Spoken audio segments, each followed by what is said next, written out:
This is the four-wheeler. It's a Chinese Haotao.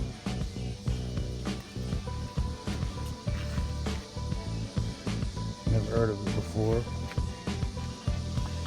The issue is that they say that it just quit running.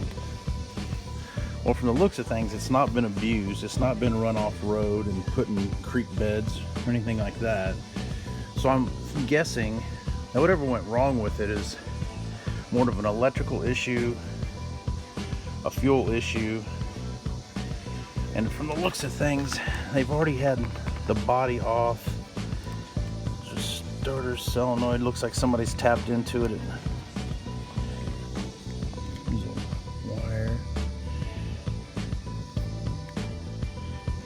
I'm guessing they were thinking that it was an electrical issue of some sort. So I went out this morning and I got a new battery for it because the battery tested just incredibly dead. So we got a new battery. So we're going to check the battery right out of the box. See what we got. Got my meter. We'll check it for battery voltage.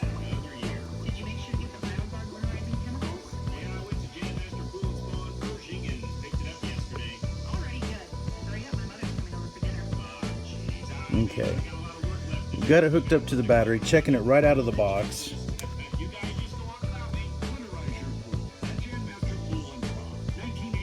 "13 volts. So the battery's good and hot. So we'll take the battery and we're going to put it into the four-wheeler, and then we're going to find out where the power is going, because we know the battery's good. So the first thing we need to do is find out, where is that power going? Is it going over to the solenoid? Is it going through the wiring harness? Is it not got a good ground?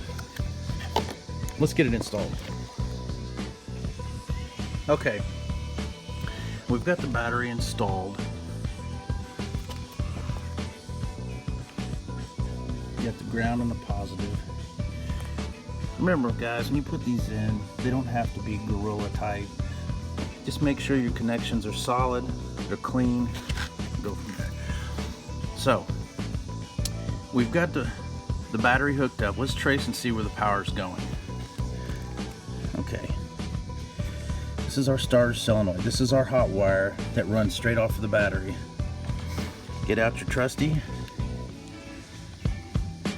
test light. Get a good ground. Just go straight to the battery. Always test the test light. Go ground side of the battery, positive side, lights up. Okay, so test light's working, battery's hot. We come down to the solenoid.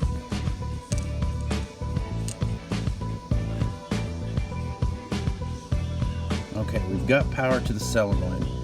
So, it's a good bright power. So that solenoid needs to engage to send the power over to the starter to turn the actual engine over. So,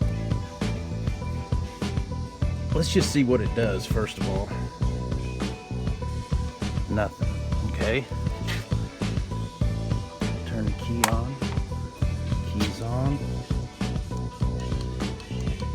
Okay, we have nothing going on either way with the key. So let's check to see if we're engaging power on the other side of the solenoid.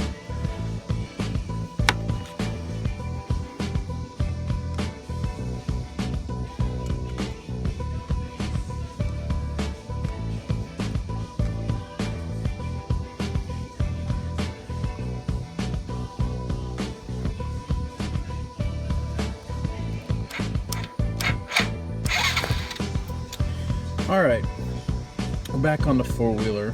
Now, I almost got it started. It acted like it was just couldn't get any fuel. So, I took the carburetor apart.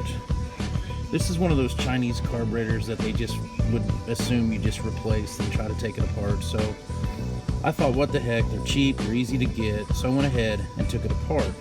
Now, the screws that hold the case together are screwed in, but then they're lobbed off on the top where you can't get a screwdriver or anything to them. So I just cut a slot in the top, right through the top of the case and right through the top of the screw. This makes it, in essence, like a flat screwdriver. And it came right apart. And when I got it apart, the bowl was just absolutely full of garbage. This, you couldn't even tell this had an open end in it. I still got to do a bunch of cleanup and stuff on it, but this is what we're dealing with. Well, I figured out very quickly what the problem was.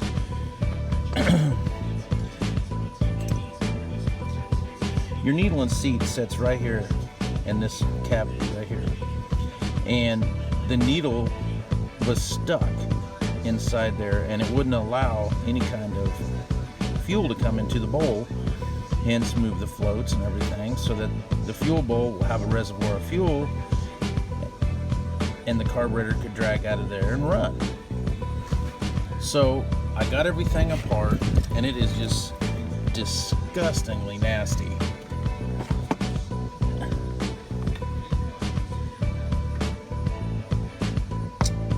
This is the needle and this is the needle.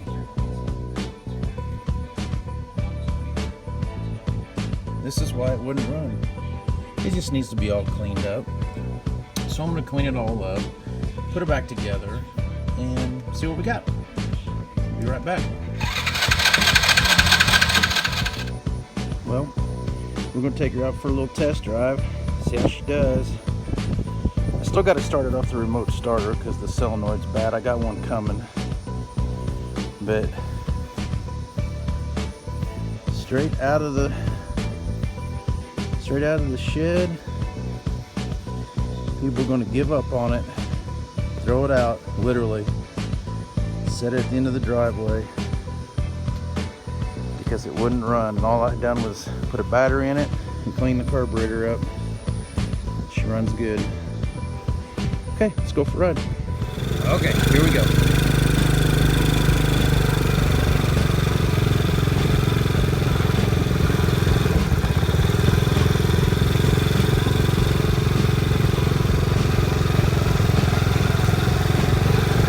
Just goes to show you,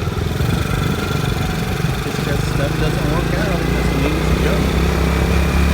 It ain't junk yet, baby. It ain't junk yet. Well, thanks, gang, for tuning in. On that four-wheeler, we ended up getting it running pretty good and took it up and down the road a couple times. And I put it in a marketplace, and a fella showed up, and he bought it for his son for Christmas. And the point of it is, when I say it's not junk yet, is this was going to be thrown out. But instead, a little bit of work, a couple dollars in parts, and now it's going to be a Christmas present for this kid come Christmas time. He's going to love it. It's going to be great. But that's the point of doing this stuff, is stuff isn't junk just because it quits running. Figure out what's wrong and go from there, and end up making something nice for somebody. So that ended well. Next week I have parts in for the Bronco, some seals, a kit for the lockout hubs, and just like a jewelry box, new hubs to install, get the brakes and everything put back together because it's long overdue. It needs to be up and running, and we'll go from there. I appreciate y'all tuning in, the people are tuning in, and be patient. We're trying to get the videos all squared away. Everything's a process. Really appreciate your time. Thanks a lot. Remember, it's not junk yet.